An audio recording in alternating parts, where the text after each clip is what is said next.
Hi friends, అందరికీ నమస్తే. అందరూ బాగున్నారా? చూడండి, ఇప్పుడైతే నేను ఒక ఆసనం చేస్తున్నాను. ఆ ఆసనం పేరు ఉస్త్రాసన. ఇదేంటంటే ఇంగ్లీష్లో క్యామల్ పోజ్ అంటారు. ఫస్ట్ ఈ ఆసనం ఎలా చేయాలంటే మోకాళ్ళ పైన అలా కూర్చోవాలి. కూర్చొని ఒక హ్యాండ్తో ఒక మడమ, ఇంకో హ్యాండ్తో ఇంకో మడమ అలా పట్టుకోవాలి. అలా బ్యాక్ బెండ్ చేయాలి. ఇలా చేయడం వల్ల మనకి నడుము నొప్పి కానివ్వండి, మెడ నొప్పి కానివ్వండి తగ్గిపోతాయి. ఈ ఆసనం ఇంట్లో వర్క్ ఫ్రమ్ హోమ్ వర్క్ చేసుకునే వాళ్ళకి, ఇంకా ఇంట్లో పనులు చేసుకునే ఆడవాళ్ళకి ఎవరికైనా చాలా బాగా యూజ్ అవుతుంది. ఎందుకంటే నడుము నొప్పులు, మెడ నొప్పులు కామన్గా వస్తాయి వర్క్ ఫ్రమ్ హోమ్ చేసే వాళ్ళకి. సో ఈ ఆసనం డైలీ చేస్తే నడుము నొప్పి ఇంకా మెడ నొప్పి రాకుండా ఉంటాయి. ఈ ఆసనము మనము డైలీ ఒక 20 సెకండ్స్ 2 టైమ్స్ అలా చేసుకుంటే సరిపోతుంది. ఫస్ట్ రాని వాళ్ళు కొంచెం ట్రై చేస్తూ ఉంటే వస్తుంది ఆసనము. సో ఫస్ట్ రాలేదని డిస్కరేజ్ అవ్వకుండా ట్రై చేయండి, తప్పకుండా వస్తుంది. సో ఫ్రెండ్స్, మేమైతే ఈరోజు బయటికి వెళ్తున్నాము. అది కూడా బస్లో, పబ్లిక్ ట్రాన్స్పోర్ట్లో వెళ్తున్నాము. కెనడాలో పబ్లిక్ ట్రాన్స్పోర్ట్ అన్నమాట. చూడండి బస్సు. మేము వెనకాల కూర్చున్నాము.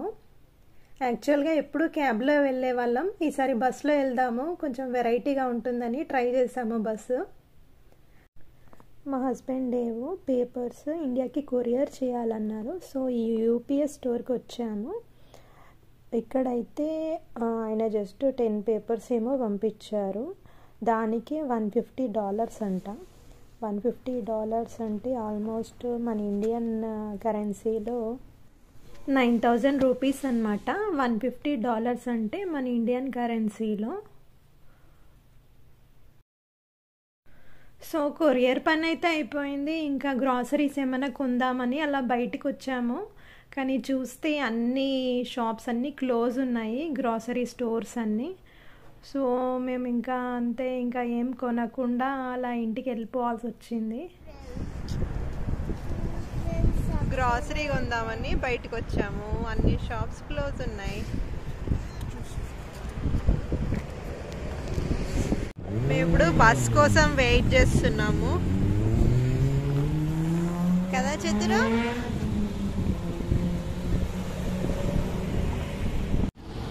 చూడండి బయట ఇక్కడ రోడ్లు కెనడాలో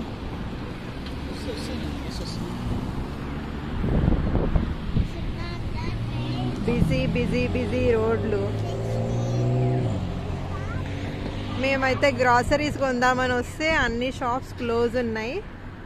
సో ఇలా రిటర్న్ వెళ్ళిపోతున్నాం మళ్ళీ. ఓకే, మా బస్సు వస్తుంది. సో మేము బస్ అయితే ఎక్కాము. ఇక్కడ ఒక స్విచ్ కనిపిస్తుంది కదా, రెడ్ కలర్ స్విచ్. అది మనం ప్రెస్ చేయాలి. మన స్టాప్ అక్కడ డిస్ప్లేలో వచ్చినప్పుడు మనం ప్రెస్ చేయాలి. అంటే స్టాప్ రిక్వెస్ట్ చేసినట్టు అనమాట. ఇక్కడ కనిపిస్తుంది కదా రెడ్ బటన్, అదనమాట ప్రెస్ చేయాల్సింది. ఇక్కడ చిన్నపిల్లలకి లోకల్ బస్సులు అయితే ఫ్రీ. అయితే బస్ ఎంట్రన్స్లోనే మనము టికెట్ తీసుకునే వాళ్ళు అక్కడ ఒక స్వైపింగ్ మిషన్ ఉంటుంది. అక్కడ మనం మన ప్రెస్టో కార్డ్ అని ఉంటుంది, అది స్వైప్ చేయాల్సి ఉంటుంది. దానిలోంచి మనీ కట్ అవుతాయి అనమాట. టికెట్ కావాల్సిన డబ్బులు దానిలో కట్ అవుతాయి. యాక్చువల్గా ఇక్కడ బస్సులకి మన ఇండియాలో లాగానే ముందు నుంచి ఎంట్రన్స్ ఉంది, వెనకాల కూడా ఎంట్రన్స్ డోర్ ఉంది. కాకపోతే చాలామంది వెనకాల నుంచి ఎంటర్ అయ్యి అక్కడ కార్డు స్వైప్ చేయట్లేదంట. సో ఇంకా కెనడా గవర్నమెంట్ కూడా వెనకాల డోర్ నుంచి ఎంటర్ అవ్వద్దని చెప్పేసి ఓన్లీ ఫ్రంట్ డోర్ నుంచి ఎంటర్ అవ్వాలి. ఎందుకంటే వెనకాల నుంచి ఎంటర్ అయ్యి టికెట్ తీసుకోకుండానే, కార్డు స్వైప్ చేసుకోకుండానే ట్రావెల్ చేసి వెళ్ళిపోతున్నారంట చాలామంది. సో ఓన్లీ ఫ్రంట్ డోర్ వాడుకోమన్నారు. ఇక్కడ బస్సుల్లో ఓన్లీ డ్రైవర్ మాత్రమే ఉంటాడు, కండక్టర్ ఉండడనమాట. సో ఓన్లీ స్వైపింగ్ ఉంటుంది. చూడండి చతుర ఇక్కడ మధ్యలో మేము ఇంకో బస్ కోసం వెయిట్ చేస్తున్నాము బస్ స్టాప్ దగ్గర. సో తను ఏదో డ్యాన్స్ చేస్తుంది. నేనైతే వీడియో తీశాను. తనకి ఏదైనా ఇంట్రెస్ట్ అనిపిస్తే వీడియో తీస్తాను నేను ఎప్పుడు. సో తర్వాత అలా ఇంటికి వచ్చేసాము. చూడండి, ఇది ఇంకొక ఎంట్రన్స్. లిఫ్ట్లోంచి వెళ్దామని చెప్పేసి అపార్ట్మెంట్లోకి ఎంటర్ అవ్వాలంటే కీ కంపల్సరీగా ఉండాలి మన దగ్గర. సో అలా లాక్ ఓపెన్ చేసి అలా లోపలికి వెళ్ళామన్నమాట. చూడండి, ఇది అండర్ గ్రౌండ్ బేస్మెంట్. చూడండి, దీనిలో మాత్రం చాలా భయం వేస్తుంది. ఒక్కరు వెళ్తే కానీ ఏమంటారు, ఫుల్ భయం వేస్తుంది. ఎవ్వరు ఉండరు ఈ బేస్మెంట్లో. చూడండి, ఏదో దయ్యాల గుహలాగా ఉంటుంది బేస్మెంట్ అయితే. సో మేము అలా లిఫ్ట్లోకి ఎంటర్ అవుతున్నాము. నేను ఇంతకుముందు వీడియోలో కూడా చెప్పాను కదా, బేస్మెంట్లో కూడా ఇల్లులు ఉంటాయి, అంటే ఫ్లాట్స్ ఉంటాయి. నా ఛానల్లో అపార్ట్మెంట్ టూర్ వీడియో ఉంది, దానిలో క్లియర్గా డిస్కస్ చేశాను. యాక్చువల్గా బయట ఏమైనా పిజ్జా కానీ ఏదైనా తిందాం అనుకున్నాము, కానీ వెళ్ళేసరికి అక్కడ షాప్స్ అన్నీ క్లోజ్ ఉన్నాయి. యాక్చువల్గా ఇక్కడ హాలిడే అంట. సో గ్రాసరీ స్టోర్స్, మిగతా షాప్స్ అన్నీ క్లోజ్ ఉన్నాయి. సో ఇంటికి వచ్చేసి అన్నం మిగిలిపోయి ఉంటే దాంతోనే నేను పులిహోరలాగా చేస్తున్నా పిల్లలకి. కొంచెం కారం, ఉప్పు, ధనియాల పొడి వేసాను అన్నంలో, ఆ మిగిలిన అన్నంలో. అది కొంచెం అలా కలిపేసుకుంటున్నాను. చూడండి, ఇలా చేసుకుంటే చాలా బాగుంటుంది పులిహోరలాగా. పిల్లలకి చాలా బాగా నచ్చుతుంది. ఇంట్లో చిన్నప్పుడు మా మమ్మీ పోన్కన్నం అనేది దీన్ని, అంటే అన్నంలో పోపేస్తారనమాట. దానికి కొంచెం నిమ్మకాయ రసం పిండుతారు, చాలా టేస్టీగా ఉంటుంది. యాక్చువల్లీ మామూలు పులిహోర కన్నా ఇది చాలా టేస్టీగా వస్తుంది. మీరు కూడా ఒకసారి ట్రై చేయండి. తర్వాత మనం ఒక బౌల్లో ఆయిల్ వేసుకొని ఆయిల్ హీట్ ఎక్కనివ్వాలి. ఆయిల్ హీట్ ఎక్కినాక ఆవాలు ఫస్ట్ వేయాలి. తర్వాత కొంచెం జీలకర్ర కూడా వేసుకోవాలి యాజ్ యూజువల్గా. చూడండి, అవి రెండు చిటపట్లు ఆడినాక మనం నెక్స్ట్ పల్లీలు వేసుకోవాలి. పల్లీలు అంటే పిల్లలకి ప్రోటీన్ కదా, సో నేను పల్లీలు మ్యాక్సిమం అన్నిట్లో వాడతాను. ఇలా పల్లీలు కూడా దీనిలో చాలా టేస్ట్ వస్తుంది అన్నమాట ఈ పోపన్నంలో. అంటే నేనైతే పిల్లలకు పులిహోర అని చెప్పేస్తాను. సో దీన్ని, ఈ పల్లీలని మంచిగా ఇట్లా ఫ్రై చేసుకోవాలి ఆయిల్లో. పల్లీలు దోరగా ఫ్రై అయితేనే బాగుంటుంది, అలాగని మొత్తం మాడనీయొద్దు. చూడండి, పల్లీలు అయితే ఫ్రై అయినట్టుగానే ఉన్నాయి, ఫ్రై అయ్యాయి. సో నెక్స్ట్ నేను ఆనియన్స్ వేస్తున్నాను. పల్లీలు ఫ్రై అయిపోయినాక ఆనియన్స్ వేయాలి. తర్వాత కొన్ని పచ్చిమిర్చి, ఇవన్నీ వేసి మంచిగా కలుపుకోవాలి.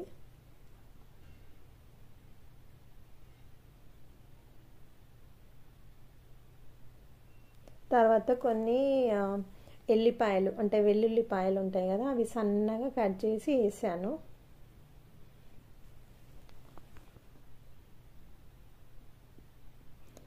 తర్వాత కొంచెము నా దగ్గర ఎండిన కరివేపాకు ఉంది, నేను అదే వాడుతున్నాను.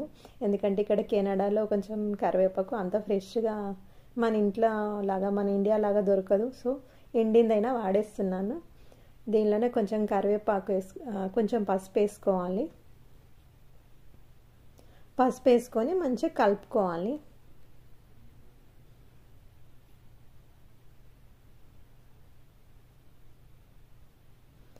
దీన్ని కొంచెం సేపు ఫ్రై అవ్వనివ్వాలి, ఎందుకంటే ఆనియన్స్ కూడా కొంచెం ఫ్రై అవ్వాలి.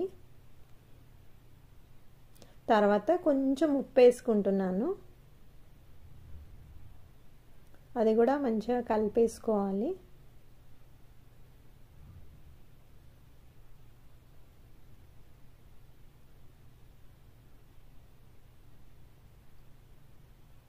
చూడండి, అన్నీ మంచిగా కొంచెం సన్న మంట పెట్టి ఫ్రై అయినాక ఇప్పుడు మనం ఈ రైస్ వేసుకోవాలి. దీనిలో ఆల్రెడీ నేను కారం, ఉప్పు, ధనియాల పొడి వేసుకొని కలుపుకున్నా కదా అన్నాన్ని దీనిలో వేసుకోవాలి. ఇది మొత్తం మంచిగా కలిపేసుకోవాలి.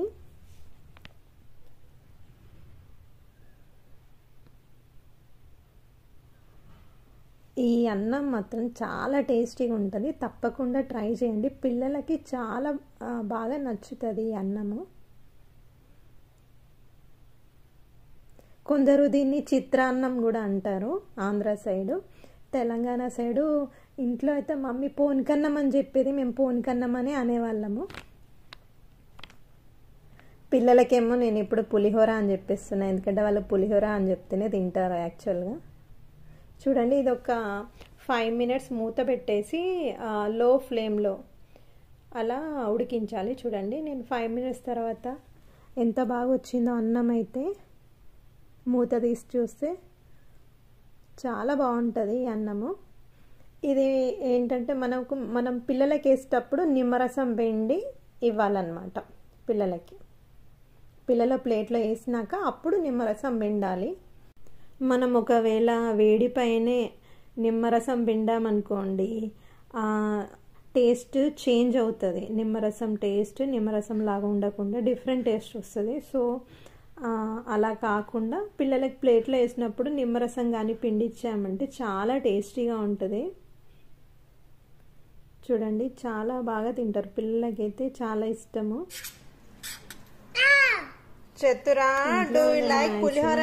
అన్నింట్లో నిమ్మరసం పిండుతాను, ఎందుకంటే వైటమిన్స్ పిల్లలకి చాలా మంచిది. అంటే అందరికి ఎవరికైనా చాలా మంచిది, ఎందుకంటే ఇమ్యూనిటీ చాలా పెరుగుతుంది వైటమిన్ సితో. Arina, do you like pulihora? పోనికన్నం అంటారు నాన్న, ఇది పోనికన్నం. Okay okay, do you like పోనికన్నం? చతురా, డూ యు లైక్ పులిహోర?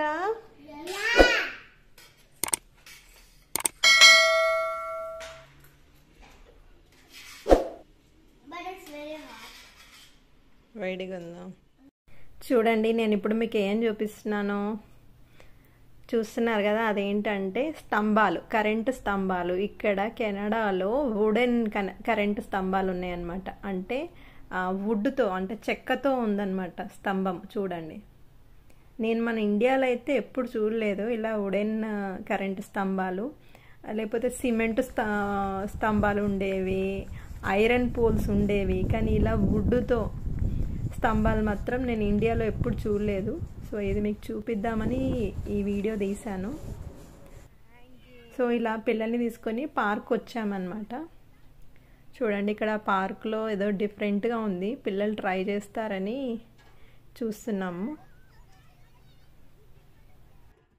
పిల్లలు ఆడుకుంటారని ఇలా పార్క్ వచ్చాము, కానీ చలి మాత్రం ఫుల్ చంపేస్తుంది ఇక్కడ అసలు. కరీనా చూడండి ఎలా ఆడుకుంటుందో. యాక్చువల్గా కరీనా కింద పడిపోతానేమో అని భయపడుతుంది. ఇది పిల్లలు హైట్ పెరగడానికి బాగుంటుంది కదా, నార్మల్గా మనం ఏదైనా పట్టుకొని ఊగుతాం కదా, సో ఇలా పట్టుకొని ఊగితే హైట్ పెరుగుతారు, స్ట్రెచ్చింగ్ అవుతుందని పిల్లలతో చేయిస్తున్నాము. చూడండి, ఇక్కడ అన్నీ పట్టుకొని ఊగులాడేవి బాగున్నాయి ఇక్కడ పార్కులో.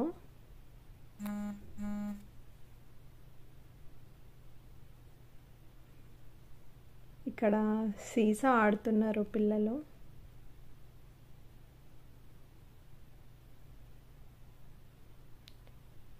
చతుర ఉయ్యాలు ఊగుతుంది చూడండి.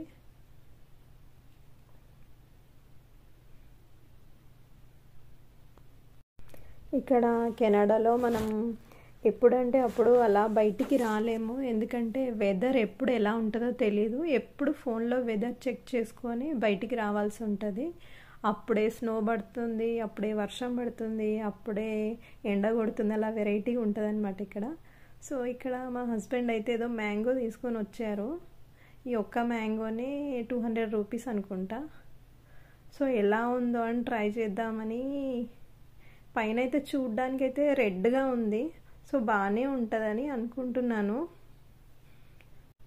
ఇండియాలో అయితే ఈ టైంకి మనకి మామిడి పళ్ళు వస్తాయి. సో నాకైతే మామిడి పళ్ళు చాలా ఇష్టము, అందుకే ఇక్కడ కూడా మ్యాంగో తీసుకోమన్నాను, ఆయన తీసుకున్నారు. కానీ టేస్ట్ ఎలా ఉంటుందో అని నా డౌట్. యాక్చువల్గా చూడ్డానికైతే బాగానే ఉంది, లోపల కూడా కొంచెం పర్లేదు, కొంచెం ఆరెంజ్ షెల్లోనే ఉంది.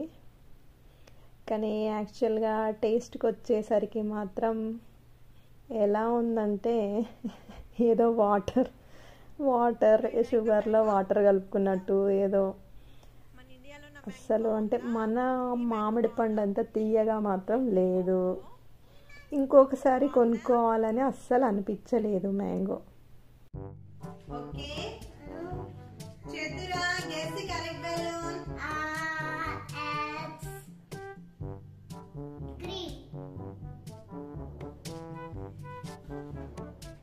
Correct.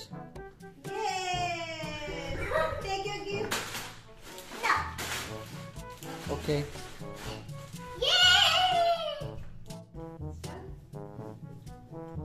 Karina, guess the correct balloon. అక్కడ balloon ముట్టుకో.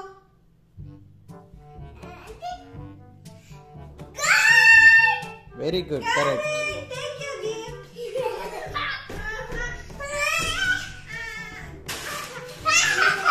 Very good. Guess the balloon. It may be purple. No, wrong.